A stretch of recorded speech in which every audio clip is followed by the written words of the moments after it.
বড় বাচ্চাটা আমার এই ক্যাম্পাসেই পড়ে। ঘটনাটা যেই ভবনে ঘটেছে ও পড়ে ক্লাস 7-এ। তো আমার ছোট বাচ্চাটা এই ভবন 5-এ থাকে, ওদের দোতলায় ক্লাস হয়। আর আমি যেহেতু ভবন 5-এ এই কলেজের টিচার, আমি নিচে আমার ছোট বাচ্চাটাকে নিয়ে দাঁড়িয়েছিলাম। তো স্বাভাবিকভাবেই আমার মেয়েটা বের হতে একটু লেট করে, তা আমি আর আমার ছোট বাচ্চা ভবন 5-এর নিচে দাঁড়িয়েই এদিকে তাকিয়েছিলাম যে আসছে না কেন।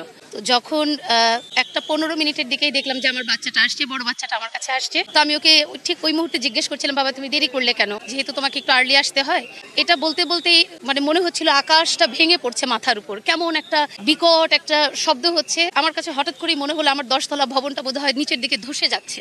এমন একটা পরিস্থিতিতে কোন দিকে দৌড় দিব ঠিক বুঝে উঠতে পারছি না। ঠিক অমন একটা মুহূর্তেই কিছু বোঝার আগেই তাকিয়ে দেখলাম যে কি একটা ছিটকে একেবারে মুখ থুবড়ে এখানে আসলো এবং পুরো আকাশে আগুনের কুণ্ডুলিটা উঠে গেল। মানে আগুনের কুণ্ডুলি একদম সম্পূর্ণ আকাশ জুড়ে। আমি আমার 2 বাচ্চাকে নিয়ে ভয় এদিক দিয়ে বের হতে চাইলাম। কিছু দূর আসার পরে দেখলাম যে আগুনের তাপের কারণে আমরা আবার ওদিকে দৌড়ে ফেরত গেলাম। এরপরে তো আর আমরা কিছু বলতে পারবো না, শুধু বুঝলাম যে আমাদের অনেক শিক্ষক শিক্ষিকা, আমাদের অনেক অভিভাবক ছাত্র আর নেই, এটুকুই বুঝলাম।